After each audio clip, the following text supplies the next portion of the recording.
யாரா? என் பேர் ஜாய்ஸ், நான் தூத்துக்குடியிலேருந்து வரேன். அப்போ ஐயா சொன்னீங்கல்ல, அதுலேருந்து ஒரு 4 விஷயத்தை மட்டும் சொல்லிட்டு அப்புறம் அந்த கொஸ்டின் கேட்குறேன். என்னை கண்டவன் பிதாவை கண்டான் அப்படின்னு பைபிளில் நிறைய வசனங்கள் இருக்குது. அது மூலமாக ஏசு தேவகுமாரன்னு கிறிஸ்டியன்ஸ் எல்லாரும் நம்புறாங்க. ஏன்னா இப்போ எங்கள் அம்மா இருக்கிறாங்கன்னா நான் சொல்ல முடியாது என்னை பார்த்தவங்க எங்கள் அம்மாவை பார்த்தாங்க அப்படின்னு சொல்ல முடியாது. அப்புறம் வந்து பாவம்னா சின்ன வயசுல இருந்து வருது அப்படின்னு நாங்கள் சொல்கிறோம். ஏன் அப்படின்னா ஒரு குழந்தை வந்து 1 வயசு இருக்குன்னு வைங்களேன், அப்போதான் நடக்க ஆரம்பிச்சிருக்கோம், ஏதாவது திருடி எடுத்து வச்சிருக்கோம் மறைச்சு. இப்போ நான் கேட்குறோன்னா இல்லை நான் எடுக்கலை அப்படின்னு போய் சொல்லும். 15 வயசுக்கு அப்புறம் தான் பாவம் வருது அப்படின்னு சொல்றீங்கல்ல, ஆனா அது பிறந்து அப்பவே அந்த ஜென்ம சுபாவம் அதுக்குள்ள இருக்க போய் தான் அது பாவம் செய்யுதுன்னு நாங்க சொல்றோம். அதுக்கடுத்து இயேசு வந்து அற்புதம் செய்ய முடியல, அந்த மரத்தை பார்த்து சபிச்சாரு அப்படின்னா அவரால் அற்புதம் செய்ய முடியாம இல்லை. என்னன்னா அந்த அத்திப்பழம் அப்படிங்கிறதோடைய சுபாவம் என்னன்னா, ஒரு அத்திப்பழம் வந்து அந்த இலைகளுக்குள்ளதான் மறைஞ்சிருக்கும். இலை இருக்குன்னா இப்போ கனி இருக்குன்னு அர்த்தம். ஆனா அதுல கனி இல்லை, அது வந்து ஏமாத்திட்டு இருக்குது. அதனாலதான் அது வந்து இயேசு சபிக்கிறாரு. இது வந்து உண்மையான ஒரு அர்த்தமா இருக்குது. அதுக்கடுத்து பாவம் அப்படின்னு சொன்னா நீங்க சொன்னீங்க சொர்க்கத்துக்கு போனதுக்கு அப்புறம் கடவுள் பார்த்து சொல்லுவாரு, நீ சொர்க்கத்துக்கு நரகத்துக்கு போனதுக்கு அப்புறம் நீ இந்த பாவம் செஞ்சுட்ட மன்னிச்சிடுறேன் அப்படின்னு. இப்போ பாவம்னா எது பெரிய பாவம், எது சின்ன பாவம் அப்படின்னு என்னோட கேள்வி. அடுத்து நான் என்னோட கேள்வியை கேட்குறேன். அல்லாஹ் அப்படிங்கிறவர் வந்து கடவுள் அப்படின்னு நீங்க சொல்றீங்க, ஓகே. நாங்க வந்து பிதான்னு சொல்றோம், ஆனா நாங்க வந்து அவர் அப்படின்னு தான் சொல்றோம். நீங்க வந்து அவன் அப்படின்னு சொல்றீங்க. இறைவனை அவன்னு சொல்ற மாதிரி இப்ப நம்முடைய முதல்வரை கூட நீங்க நானும் அவன்னு சொல்ல முடியாது, ஒரு மரியாதை இல்லாத மாதிரி தோணவில்லை. அது என்னோட முதல் கேள்வி. 2வது, முகமது நபி வரைக்கும் 24 பேர் இறைதூதர்கள்னு சொல்றீங்க. அப்ப அந்த ஆதாம்ல இருந்து 24 பேர் வராங்க, இயேசு கிறிஸ்து உட்பட. இயேசு தான் கடைசி காலத்துல நியாயம் தீர்க்க வரப்போகிறவர் அப்படிங்கிறத நீங்களும் நம்புறீங்க. ஆனா ஏன் முகமது நபி வரல? ஏன்னா இயேசுவை விட பெருசா நீங்க முகமது நபியை நம்புறீங்க, பெருசா வச்சிருக்கீங்க. இப்ப ஏன் இயேசு வராரு, ஏன் வந்து அல்லாஹ் இயேசுவை அனுப்புறாரு அப்படின்னு 2வது கேள்வி.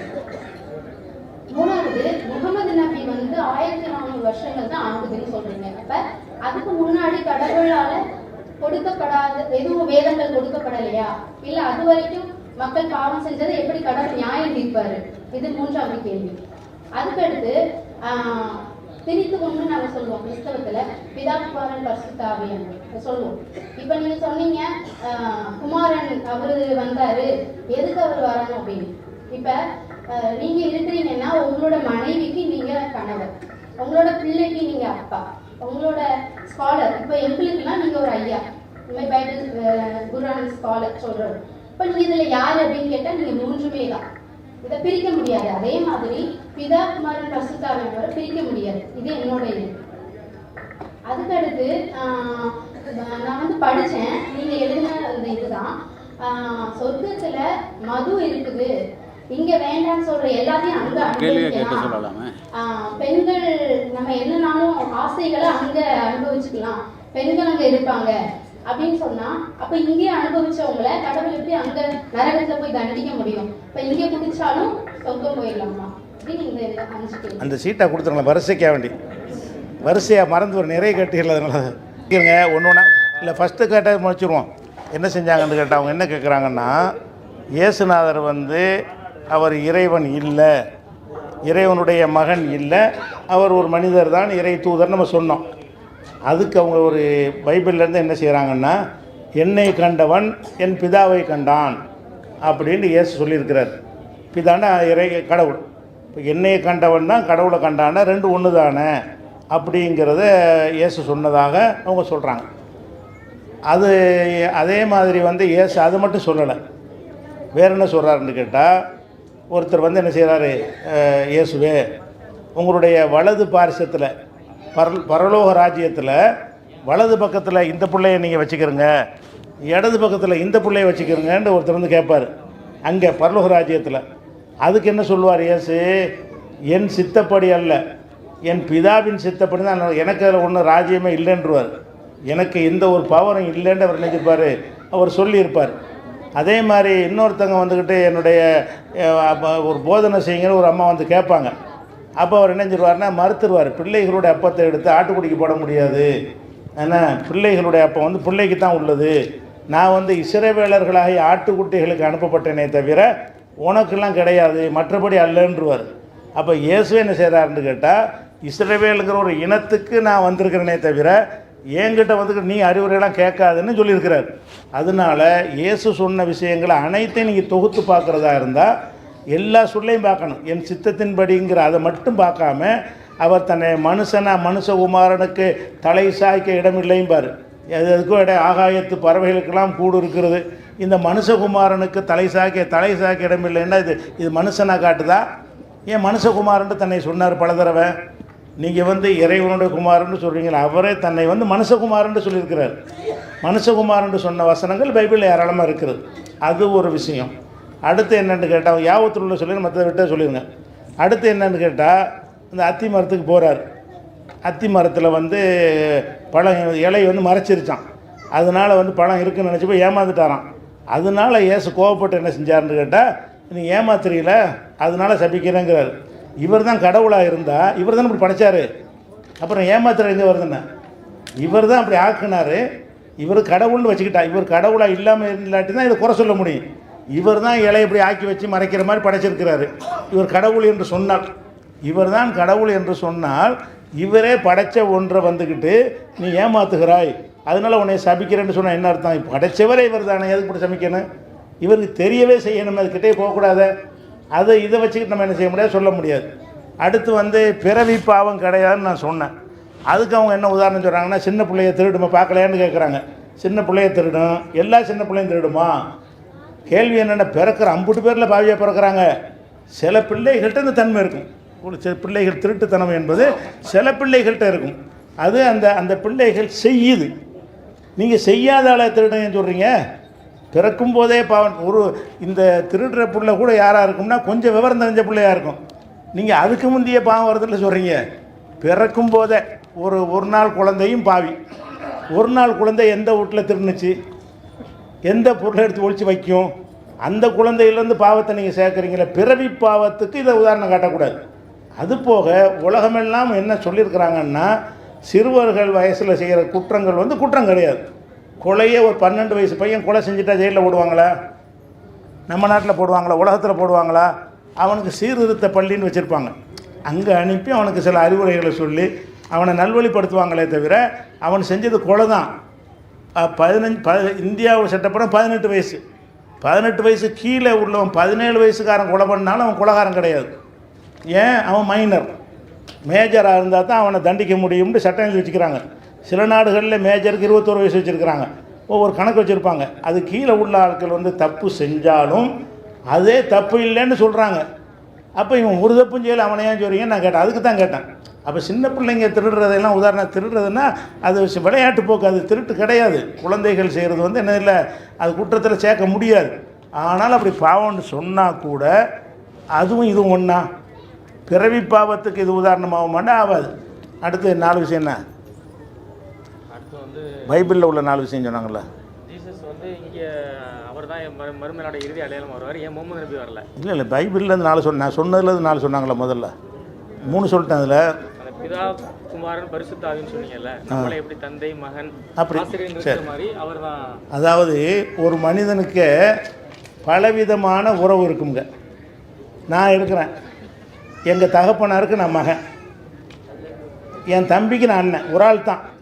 ஒரு ஆளை என்னவா இருக்கேன்னு கேட்டால் அவருக்கு நான் மகனாக இருக்கிறேன், என் தம்பிக்கு நான் அண்ணனாக இருக்கிறேன், என் மகனுக்கு தகப்பனாக இருக்கிறேன், என் பொண்டாட்டிக்கு நான் புருஷனாக இருக்கிறேன், என் சகோதரிக்கு சகோதரனாக இருக்கிறேன். ஒரு மனுஷன் பல உறவுகள் கொள்கிற மாதிரி தான் பிதா சுதன் தந்தை மகன் பரிசுத்தாவின் அப்படின்னு சொல்கிறாங்க. அந்த உதாரணத்துக்கு இந்த சம்மந்தமே கிடையாது. நீங்கள் என்ன செய்கிறீங்கன்னா 3 ஆளை சொல்கிறீங்க, தனித்தனி ஆளை ஒன்றுங்கிறீங்க. இது ஒரு ஆளுக்கு தான் அப்படி உறவு கொடுக்குறோம். பிதான்னு சொல்கிறேன்னா அதுவும் நான் தான். விளங்குதா? பிதாண்டா என் பிள்ளைக்கு நான் பிதா, என்னுடைய தகப்பனுக்கு நான் சுதன் மகன். பிதா தமிழில் சொல்லுவோம். என்னுடைய பிள்ளைக்கு நான் தந்தை, என்னுடைய தகப்பனுக்கு நான் மகன், என்னுடைய அண்ணனுக்கு நான் தம்பிங்கிறேன். இதில் அந்த ஒரு மனிதனாக இருக்கக்கூடியவன் ஒருத்தனோட கம்பேர் பண்ணும்போது ஏற்படக்கூடிய உறவு. நீங்கள் வந்து இயேசுவை உங்களோட கம்பேர் பண்ணி சொல்லலை. நீங்கள் இயேசு யாருக்கு பிதா? இயேசு வந்து யாருக்கு சுதன்? அப்படி கேட்குறோம்ல. நீங்கள் ஒரு ஆளை கடவுள்னு ஒருத்தனை சொல்லிவிட்டு அவருக்கு மகன்கிறீங்க. அப்போ கடவுளுக்கு மகன்கிற உறவை கொடுத்துட்டு ரெண்டு வேறு வேறு இல்லை, இவர் தான் அவர் தான் இவருங்கிறீங்க. ரெண்டு ஆளை பிடிச்சி காட்டுறீங்க. நாங்கள் ஒரு ஆளை தான் காட்டுறோம். என்னைய வந்து அண்ணனுக்கு தம்பிங்கிறீங்களா? நான் தானே, அது வேற ஆள் இல்லையே. தம்பிக்கு அண்ணங்கிற அதுவும் நான் தானே, தகப்பனுக்கு மகனுங்கிற நான் தானே. நீங்கள் என்ன செய்றீங்க? இவர் ஒரு ஆள் இவர் ஒரு காட்டிவிட்டு இது கடவுள், இது இயேசு, ரெண்டு பேரும் ஒன்றுங்கிறீங்க. அதாவது ரெண்டு பேரை ஒன்று சொல்லுவது, ஒருவனுக்கு பல உறவு சொல்வது ஒன்றாகுமா? அது வந்து லாஜிக்கு வராது. இன்னும் சொல்ல போனாங்க, ஒரு கடவுளுடைய மகன் சொல்கிற கொள்கை வந்து ரொம்ப ஒரு ஆபத்தான ஒரு கொள்கை. மகன் யாருக்கு வேணும்? யாருக்கு தேவை? உங்களுக்கே மகனை விரும்புகிறீங்க. ஒரு பேச்சுக்கு எடுத்துக்கிடுவோம். நீங்கள் எல்லாருமே எப்போதும் 25 வயசாக தான் இருப்பீங்க, சாவே மாட்டிங்கன்னா யாரை பிள்ளைய விரும்புவோமா? ஜாலியாக எடுத்துக்கிட்டு போகிறோம். எதுக்கு பிள்ளைய விரும்புகிறோம்? பிள்ளைய விரும்புறது எதுக்காக வேண்டி? வயசாகி போயிடுவோம், தளர்ந்து போயிடுவோம். நம்ம பாசத்தை விட்டு வளர்த்தா நம்ம தள்ளாத வயசில் நம்மளை புள்ள சோறு போடும், கட்டி தூக்கி சுமக்கும். அதுக்கு தான் ஆசைப்படுறோம். எல்லா ஆம்பளைக்கும் 25 வயசு, எல்லா பொம்பளைக்கும் 20 வயசு, எப்பவும் இப்படி தான் இருப்பீங்க அப்படின்னு சொல்லிட்டா எவனாச்சும் பிள்ளைய விரும்புவாங்கிறீங்களா? விரும்ப மாட்டாங்க. எதுக்கு பிள்ளை? நம்ம கொஞ்சம் எல்லாமே எதுக்காக செய்கிறோம்னு கேட்டால், நம்முடைய முதுமையை பார்க்குறோம், உலகத்தையெல்லாம் பார்க்குறோம், வயசான காலத்தில் கஷ்டப்படுறதை பார்க்குறோம். நம்ம கஷ்டப்பட்டு சேர்த்த சொத்து இருக்குது, எவனுக்கும் போயிடக்கூடாது. கஷ்டப்பட்டு கோடி கோடியாக சம்பாரிச்சுப்பிட்டோம், நம்ம பாட்டு திடீர்னு போட்டுன்னு போயிட்டோம்னா எவனா திண்டு போயிடுவான். அப்படிங்கிறதுனால தான் என்ன செய்கிறோம், நமக்கு ஒரு நம்ம பெத்த புள்ளன்னு ஒன்று இருந்தால் நம்ம சொத்தை நம்ம புள்ள அனுபவிக்கும்னு நினைக்கிறோம். இப்போ நானே இருப்பேன்டா, நான் ஏன் போட்டு சொத்தை ஆசைப்பட போகிறேன்? நான் பல கோடிக்கு அதிபராக இருக்கேன், நான் எப்போவுமே இப்படியே இருந்துக்கிட்டே இருப்பேன், எப்போவுமே 25 வயசு தான் எனக்கு, வயசே கூடவே கூடாது, சாவே கிடையாது, இப்போ புள்ள வேணுமா? கடவுள் வந்து என்ன மாதிரி இருக்கிறாரு? ஒரு கிழவனா போயிடுவாரா? கடவுளுக்கு பிள்ளை எதுக்குண்டா? நான் வயசாகிட்டு போயிருப்பா, நீ வந்து பார்த்துக்க, எனக்கு ஏழலை என்னத்துக்கு தேவை? நான் கேட்குறதுன்னா, கடவுளுக்கு சுதன் மகன்கிற ஒரு உறவு என்னத்துக்கு தேவை? அவர் கிழவனாக போவாரா, அல்லது செத்து போவாரா, அல்லது பலவீனப்பட்டுருவாரா, அல்லது நிர்வகிக்க முடியாத உலகம் பெருசாகிட்ட விரிவடைஞ்சிட்ட போகுது, ரொம்ப கஷ்டமாக இருக்குது, பாதி நீ வச்சுக்க அப்படின்னு சொல்ல அப்படி ஆயிடுவாரா? அப்படின்னா ஆவார்னு இருக்கும்போது எதுக்கு பிள்ளை? சரி, அடுத்து ஒரு நல்ல ஒரு கேள்வி கேட்குறாங்க. இறைவனை வந்து அவன் என்று ஏன் சொல்கிறீங்கன்னு கேட்குறாங்க. ஒரு அந்த கேள்வி கேட்டதில் என்னது, நாங்கள்லாம் கடவுளை வந்து அவர்கள் இவர்கள்னு சொல்கிறோம், நீங்கள் ஒரு தமிழ்நாட்டு முதலமைச்சரை கூட அவன் சொல்ல முடியுமா? நீங்கள் அல்லாங்கிறீங்க, அவன் சொல்கிறீங்களா, என்ன நியாயம் அப்படின்னு கேட்குறாங்க. அதில் முக்கியமான விஷயம் என்னென்னு கேட்டால், அல்லாஹ் வந்து அவர்கள்னு சொல்லக்கூடாதுன்ற சட்டம் கிடையாது. ஆனால் எங்கள் தமிழில் உள்ள முன்னோர்கள் என்ன செய்கிறாங்கன்னா, இந்த அவன்கிற வார்த்தையை தான் பிரயோகிக்கணுங்கிற முடிவுக்கு வந்து பயன்படுத்திட்டு, தமிழில் என்ன செய்கிறோம்னு கேட்டால் ஒரு ஆளையே அவர்களுங்கிறோம். தமிழில் என்ன செய்கிறோம்னு கேட்டால் ஒருமை இருமை பன்மைன்னு இருக்குது. இப்ராஹிம் வந்தார்கள்ங்கிறோம். எத்தனை பேர் அவர்? வர்றான். எந்த மொழியிலையுமே இந்த மரியாதை பன்மைங்கிறது கிடையாது. தமிழில் மட்டும் என்ன இருக்குன்னு கேட்டால், ஒரு மனுஷனையே நிறைய பேர் மாதிரி சொல்லுவாங்க. அவர்கள் வந்தார்கள்பாங்க. அவர்கள்னால் எத்தனை பேருக்கு உள்ளது? நிறைய பேருக்கு உள்ளது. அவர்கள் வந்தார்கள் ஒரு ஆளை சொல்கிறீங்க. ஒரு ஆள் வந்திருப்பார், கந்தசாமி வந்தார்கள், முத்துசாமி வந்தார்கள்ங்கிறீங்க. அவர் எத்தனை பேர்? ஒரு ஆள் தான். அப்போ தமிழில் இலக்கணத்தில் வந்து ஒரு ஆளுக்கு வந்து அவன் தான் சொல்லணும் இலக்கணப்படி, வழங்குதா? அவர் என்று சொன்னாலே பன்மை, அவர்கள்னால் பன்மைக்கு பன்மை. ஒரு ஆள் வந்தார்னு சொன்னால் இப்ராஹிம் வந்தான், அதான் இலக்கணப்படி. மக்கள் வந்தார், வந்தனர், வந்தார்கள், இதெல்லாம் பன்மைக்கு உள்ள வார்த்தை. அப்போ பலரை சொல்வதற்கு ஒரு சொல் இருக்குது, ஒருவனை சொல்வதற்கு ஒரு சொல் இருக்கிறது. ஆரம்ப காலத்தில் தமிழ் மரபில் பார்த்தீங்கன்னு சொன்னால் ஒரு ஆளை பலரை சொல்ல மாட்டாங்க. நீங்கள் சங்க காலத்தில் உள்ள ஆளை எடுத்து பார்த்தீங்கன்னா, வள்ளுவன் சொன்னாண்டு மேடையில் பேச கேட்டிருக்கீங்களா? வள்ளுவன் யாரும் தம்பியா? ஏன்னா வள்ளுவன் சொன்னான்னு சொல்கிறீங்களா? கம்பன் என்ன சொன்னான்ங்கிறீங்க. அப்போ கருணாநிதி என்ன சொன்னான்னு சொல்ல மாட்டேங்கிறீங்க, ஆனால் கம்பனுக்கு சொல்கிறீங்க. ஸ்டாலின் என்ன சொன்னான்னு உங்களால் சொல்ல முடியாது, ஆனால் கம்பன் என்ன சொன்னான், வள்ளுவன் என்ன சொல்லான் அவர் அப்படின்னு சொல்லிங்க. காந்தியை சொல்ல மாட்டேங்கிறீங்க. என்னத்தினால எதுன்னு வழங்கணும். இந்த வேறுபாடு ஏன்? நம்மளே என்ன செய்கிறோம்னு கேட்டால், கம்பனை பற்றி பேசினா அவன்கிறோம், எல்லாரும் சொல்லியிருக்கீங்களா? இப்போ அதாவது இந்த அவன்கிற சொல் வந்து ஆரம்ப காலத்தில் வந்து ஒருவனை குறிக்க அவன் என்று தான் பயன்படுத்துவார்கள், பலரை குறிக்கத்தான் அவர்கள்னு பயன்படுத்துவார்கள். அந்த காலத்தில் என்ன செய்கிறாங்கன்னா, இஸ்லாம் நுழைஞ்ச உடனே இறைவனை பற்றி போடும்போதும் இறைவன் அவன்கிட்ட சொல்லக்கூடிய கவிதைகள் அந்த காலத்தில் இருந்தது சங்க இலக்கியங்களில். விளங்குதா? அந்த ஒருமையாக நீ நான் சொல்லக்கூடிய வசனங்கள்லாம் பழைய காலத்தில் உள்ள கடவுள் வாழ்த்து பாடல்கள்லாம் இருக்கிறது. அந்த நேரத்தில் உள்ள முஸ்லீம்கள் என்ன செஞ்சாங்கன்னா, தமிழில் இந்த மாதிரி இருக்குது அவர்கள்னு நம்ம போட்டோம்னு சொன்னால் நிறைய கடவுள்னு அர்த்தம் வந்துடும். ஏன்னா அவர்களுங்கிற வார்த்தை வந்து பலருக்கு உரியது. ஒருவன்கிற நம்ம முக்கியம். மரியாதையை விட ஒருவன் தான் என்பது நிலைநாட்டணமாக இருந்தால் கடவுள் வந்தான்னு சொன்னால் நிறைய சந்தேகமே வராது. கடவுள் சொன்னார்கள்னா எந்த கடவுள் சொன்னார்கள்னு உங்களுக்கு என்ன செய்யும்? இவர் அந்த கடவுளை சொல்கிறாரா, இந்த கடவுள், அப்போ எல்லா கடவுளையும் சொல்கிறாரான்னு டவுட்டு வரும். அப்போ எங்கள் தமிழ் முன்னோர்கள், இஸ்லாமிய சட்டத்தில் உள்ளது இல்லை இது, எங்கள் முஸ்லீம் தமிழ் முன்னோர்கள் அவங்களா அந்த இலக்கியவாதிகள்லாம் கூடி இறைவனை நம்ம அவன் என்று சொல்லுவோம். ஏனென்று கேட்டால் அவர்கள் என்று சொன்னால் பல கடவுள் கொள்கை உள்ள ஒரு சமுதாயத்தில் இஸ்லாத்தில் பல கடவுள் இருப்பதாக நினச்சிருவாங்க. கடவுள் சொன்னார்கள்னா நிறைய கடவுள் இருப்பாங்க போல இருக்குது, அந்த கடவுள் தான் சொன்னாங்கன்னு அர்த்தம் வந்துடும். அப்போ அதிகம்னு வருவது ரொம்ப ஆபத்து, இறைவனுக்கு பிடிக்காத ஒன்று. ஓரிரை கொள்கை தான் எங்களுடைய அடிப்படை. இஸ்லாத்தினுடைய அடிப்படை என்னென்னா கடவுள் ஒன்று தான், ஒன்றே குலம் ஒருவனே தேவனுங்கிறோம்ல, அதுதான் எங்கள் இஸ்லாத்தினுடைய அடிப்படை. அப்படி இருக்கும் பொழுது கடவுளை பற்றி பேசும் பொழுது அல்லாஹ் சொன்னார்கள்னா அல்லான்னு ஒரு 7-8 பேர் இருப்பாங்க போல இருக்குது, சொன்னார்கள்னு சொல்கிறாங்களேன்னு அர்த்தம் வந்துடும். அப்படி வரக்கூடாதுங்கிறக்கா என்ன செய்கிறோம்னு கேட்டால் இறைவனை ஒருமைப்படுத்துறது ஃபஸ்ட்டு. நமக்கு மரியாதையை விட மரியாதை மனசில் இருக்குது. இறைவன்டா யாருன்னு விளங்கித்தான் இருக்கிறோம். இறைவன் சொன்னான்னு சொல்லும் பொழுது எப்படி கம்பன் சொன்னான் என்பதை நீங்கள் அவமரியாதையை கருத மாட்டீர்களோ, வள்ளுவன் சொன்னான் என்று சொல்லும் பொழுது அது எப்படி உங்களுக்கு அவமரியாதை தெரியாதோ, அந்த மாதிரி முஸ்லீமில் யாருக்கும் கடவுள் அல்லாஹ் சொன்னான் என்று சொன்னால் எங்களுக்கு அப்படி தெரியாது. எங்களுக்கு தெரியாதான பிரச்சனை, மரியாதை அவ்வளோ மரியாதை கொடுப்போம். அதே நேரத்தில் ஒரு முஸ்லீம் அல்லாஹ் சொன்னார்கள் அப்படின்னு பயன்படுத்தினால் குற்றம் கிடையாது. ஏன்னா இது மத அடிப்படையில் எடுத்த முடிவு அல்ல. இஸ்லாமிய மார்க்கத்தில் உள்ள குர்ஆனில் உள்ள அடிப்படையில் நாங்கள் இந்த முடிவை எடுக்கலை, முன்னோர்கள் எடுத்து வச்ச ஒரு முடிவு தான். இதை நாங்கள் கடைப்பிடிக்கணும் கட்டாயம் கிடையாது. விரும்பின முஸ்லீம்கள் அல்லாஹ் சொன்னார்கள்னு கூட சொல்லிட்டு போங்க, தப்பு இல்லை. நாங்கள் அதிகமானவர் எப்படி சொல்கிறோம்னா அல்லாஹ் சொன்னான்னு. ஏன்னு கேட்டால் உருத்தங்கிறது நிலைநாட்டணும், முக்கியமானது அதுதான்.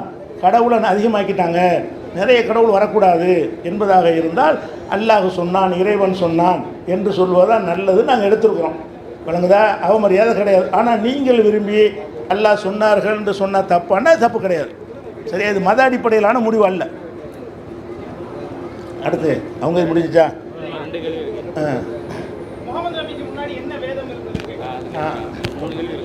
அடுத்து என்னன்னு கேட்டால், இப்போ மனிதரை நல்வழிப்படுத்துவதற்கு 24 பேர் வந்தார்கள் முகமது நபிக்கு முன்னாடின்னு சொன்னாங்க. அது தவறான தகவல். 24 பேர் கிடையாது, ஏராளமான பேர் வந்திருக்கிறார்கள். குர்ஆனில் பெயர் சொல்லப்பட்டது 24 பேர், முகமது நபி சேர்த்து 25 பேர். ஆனால் குர்ஆனில் பெயர் சொல்லப்படாமல் அப்படியே குர்ஆனில் வசனம் இருக்குது, முகமதே சில தூதர்களை பற்றி உமக்கு சொல்லி இருக்கிறோம், இன்னும் பல தூதர்களை உமக்கு சொல்லாமல் இருக்கிறோம் என்று இருக்கிறது. குர்ஆனில் ஒரு வசனம் இருக்கிறது, எந்த ஒரு சமுதாயமாக இருந்தாலும் அவர்களுக்கு தூதர் அனுப்பப்படாமல் இருக்கவில்லை. அதனால் உலகம் தோன்றியதிலிருந்து முகமது நபி காலம் வரைக்கும் பல்லாயிரக்கணக்கான இறை தூதர் வந்திருக்கிறார்கள். இந்த 25 பேர் கிடையாது, பல்லாயிரக்கணக்கான பேரில் தான் முகமது நபி ஒரு ஆள், ஈசா நபிங்கிற ஒரு ஆள் நாங்கள் நம்புகிறோம். அதனால் தூதர்கள் 24 என்பது தவறுங்கிறத முதல்ல பதிவு பண்ணிக்கிறங்க. அடுத்ததாக அவங்களுக்கு என்ன வேதம் இருந்தது என்று கேட்டால், ஒவ்வொரு சமுதாயத்துக்கும் வேதம் இல்லாமல் தூதர கடவுள் அனுப்பலை. ஆனால் இந்த குர்ஆன் பாதுகாக்கப்பட்ட மாதிரி மற்ற வேதங்கள் பாதுகாக்கப்படலை. குர்ஆன் மாதிரி தான் மற்ற இறைவன் நிறைய பேர் அனுப்புனான், அவங்களுக்கு ஒரு வேதத்தை கொடுத்தான். அந்த வேதங்களை அந்த மக்கள் எப்போ புறக்கணித்தாங்களோ அது அழிந்து நாலாவட்டத்தில் அழிந்து போய்விட்டது. குர்ஆனை பொறுத்த வரைக்கும் அன்று இறக்குன மாதிரியே இன்று வரைக்கும் பாதுகாக்கப்பட்டு இருக்கிறது. குர்ஆன் அளவுக்கு பாதுகாக்கப்பட்ட ஒரு நூல் உலகத்தில் கிடையாது. அதனால் குர்ஆன் பாதுகாக்கப்பட்டிருக்கிறது. இன்னும் சொல்ல போனால் ஒரு உதாரணத்துக்கு தான் சொல்கிறேன், வேறு மாதிரி அர்த்தம் எடுத்துக்கக்கூடாது. இப்போ பைபிளில் என்ன இருக்குன்னா, கத்தோலிக்கர் ஒரு வேதம் பைபிள் வச்சுருக்கிறாங்க, புரோட்டஸ்ட் 2 பேரும் கிறிஸ்துவர்கள் தான் வச்சுருக்கிறாங்க. வித்தியாசம் இருக்கிறதுல இவங்களுடைய ஆகமங்களுக்கு அதுக்கும் ஏன் சர்ச்சைக்கு போகல. ஆனால் பல மாதிரி இருக்கிற மாதிரி இருக்க குர்ஆனில் அப்படி கிடையாது. குர்ஆனில் ஒரே குர்ஆன் தான் எங்கள் எல்லாத்துக்குமே. அந்த மாதிரி வந்து வேதங்கள் பாதுகாக்கப்படாமல் போனது என்பது முந்தைய எல்லா வேதங்களுக்கும் இருந்திருக்கிறது. அதனால் சில வேதங்கள் முற்றாக அழிஞ்சு போயிருக்கும், சில வேதங்கள் சில போதனைகள் அழிக்கப்பட்டு சில போதனைகள் மிச்சமாக இருக்கும், சில வேதங்கள் வந்து டோட்டலாக பாதுகாக்கப்பட்டிருக்கும். டோட்டலாக பாதுகாக்கப்பட்டது குர்ஆன் மட்டும்தான். அதனால் அதுக்கு முந்தினவர்கள் எதை வைத்து வழி நடத்தினார்கள் என்று சொன்னால் அவங்களுக்கு கொடுத்த வேதத்தை வச்சு வழி நடத்தினார்கள். அது நமக்கு பாதுகாக்கப்படாமல் விட்டு விட்டார்கள். வேதம் கொடுக்காமல் கடவுள் யாரையும் வழிகாட்ட அனுப்ப மாட்டார். அது ஒரு அடிப்படை. அடுத்த கடைசி காலத்தில் இயேசு தான் வந்து அத்தாட்சியாக வருவார், வரல. சரி, அதான் இது முக்கியமான விஷயங்க. இறுதி காலத்தில் இயேசு வருவார் என்று நாங்கள் நம்புகிறோம். அதை நீங்கள் விளங்கிக்கணும், முஸ்லீம் அல்லாத மக்கள் விளங்கிக்கணும். எப்படி வருவார் நாங்கள் சொல்கிறோம்னு கேட்டால், இயேசுநாதரை வந்து சிலுவையில் அறைந்தார்கள் என்று கிறிஸ்தவங்க நம்புகிறாங்கல்ல, குர்ஆன் அதை மறுக்குது. எப்படி மறுக்குதுன்னு கேட்டால், அவரை சிலுவையில் அறையவில்லை, ஆள் மாறாட்டம் செய்து வேறு ஆளைத்தான் அறைந்தார்கள். சிலுவையில் அவரை கொல்லவே இல்லை. இஸ்லாமிய நம்பிக்கை பிரகாரம் இயேசுவை வந்து அவர்கள் கொல்லவே இல்லை, மாறாக ஆள் மாறாட்டம் செய்யப்பட்டது, வேறு ஒருத்தனை இயேசு நினைத்து தான் கொன்றார்கள் அப்படின்னு எங்கள் குர்ஆனில் இருக்குது. அப்போ இயேசுவை சிலுவையில் அறைந்தார்கள் என்றது பைபிளில் உள்ள நம்பிக்கை பிரகாரம் அவங்க நம்புகிறாங்க. குர்ஆனில் எங்களுக்கு என்ன இருக்குன்னு கேட்டால், யூதர்கள் வந்து ஒமா கத்தலூ அவரை கொல்லவில்லை, ஒமா சலபு அவரை சிலுவையில் அறையவும் இல்லை, உலாக்கின் சுப்பிகளகும் ஆள் மாறாட்டம் செய்யப்பட்ட வேற ஆளை தான் கொன்றாங்க அப்படின்னு ஒரு டாபிக் இஸ்லாம் சொல்லுது. அப்போ அவர் என்ன ஆனார்? இதை இஸ்லாம் சொல்கிற மாதிரியே பைபிளில் வந்து பர்னபாஸ்ன்னு ஒருத்தர் இருக்கார். அவரும் இயேசுடைய இந்த 4 சுவிசேஷக்காரர்களை விட மேலானவர். அவரை பற்றி பவுல் கூட பல இடத்துல சொல்லுவார். அந்த பர்னபாஸ் ஒரு பைபிள் எழுதியிருக்கிறார். அந்த பர்னபாஸ் பைபிளில் வந்து இயேசுவை தேடினார்கள், வேற ஒருத்தன் யூதாஸுங்கிறவனை தான் பிடிச்சி இயேசு நினைத்து முகத்தில் அந்த தோற்றம் தெரிந்தது, அவனை அறைந்து விட்டார்கள் என்று பர்னபாஸ் பைபிளில் அதை மறைச்சிட்டாங்க. ஆனால் இப்போ வேணும்னா என்கிட்ட கூட அந்த பர்னபாஸ் பைபிள் இருக்குது. அந்த பர்னபாஸ் பைபிளில் அப்படி சொல்லப்பட்டிருக்குது குர்ஆனில் உள்ளபடி. அந்த மாதிரி நாங்கள் நம்புகிறோம். அதுக்கப்புறம் இஸ்லாம் என்ன சொல்லுதுன்னு கேட்டால், இயேசுவை இறைவன் உயிரோடு தன் அளவில் உயர்த்தி கொண்டான். இயேசுவை இறைவன் கொல்லப்படலை, அவரை காப்பாற்றுவதற்காக வேண்டி இஸ்லாம் தான் அதிகமாக கண்ணியப்படுத்துதவரை. என்னென்னு கேட்டால், இயேசு வருவான்னு நாங்கள் நம்புகிறோம். உயர்த்தப்பட்டு விட்டு உலகம் அழியுதுன்னு நாங்கள் சொல்கிறோம்ல, அந்த காலத்தில் வந்து இயேசுநாதர் வந்து முகமது நபி வழியில் செயல்படக்கூடியவராக வருவார், முகமது மார்க்கத்தை பின்பற்றக்கூடிய வருவார் என்பதுதான் எங்களுடைய நம்பிக்கை. எங்கள் நம்பிக்கை சொல்லியிருக்கிறோம். உங்கள் நம்பிக்கை வேறு யாரும் பிரச்சனை இல்லை. அடுத்த கேள்வி. அடுத்து வந்து இங்கே மதுபானம் உபச்சாரம் கூடாதுங்கிறீங்க, சொர்க்கத்தில் கடவுளே தருவாருங்கிறீங்க, இங்கே அதை செஞ்சால் தண்டனைங்கிறீங்க. அதாவது மதுபானத்தை இங்கே வந்து கூடாதுன்னு சொல்கிறீங்க, சொர்க்கத்தில் மதுபானம் கிடைக்கும்னு சொல்கிறீங்களே, பார்த்துருப்பாங்க, இது பயான் கேட்டிருப்பாங்கன்னு நினைக்கிறேன். அதன் அடிப்படையில் கேட்குறாங்க. சொர்க்கத்தில் மதுபானம் இருக்குதுன்னு குர்ஆனில் இருக்கிறது. ஆனால் மதுபானம்ங்கிற அந்த வார்த்தையை சொல்லும் பொழுது லாஃபிஹா கவுலுன், அதில் எந்த விதமான போதையும் கிடையாது, மயக்கம் செய்யப்பட மாட்டார்கள் சேர்த்து சொல்லப்படுது. அதாவது போதை இல்லாத மதுக்கு சுவைக்கு சொல்லப்படுது. வார்த்தை தான் மதுன்னு வருது, அதில் ஒரு பானம் கொடுக்கப்படும். அந்த மதுவை மற்ற விரும்புகிறான்ல அவனுக்கு சொல்லப்படும், மது விரும்புகிறீல அதே மாதிரி தருவோம், ஆனால் அதில் போதை இருக்காது. எதுக்காக மதுவை தடுக்கிறோம்? போதைக்காகத்தானே, அது ருசிக்காக வேண்டியா, அதில் பயன்படுத்துகிற பொருளுக்காக வேண்டியா? போதைக்கு மட்டும்தான். போதைக்காகத்தான் இஸ்லாத்தில் மதுவை நான் தடுத்துருக்கு.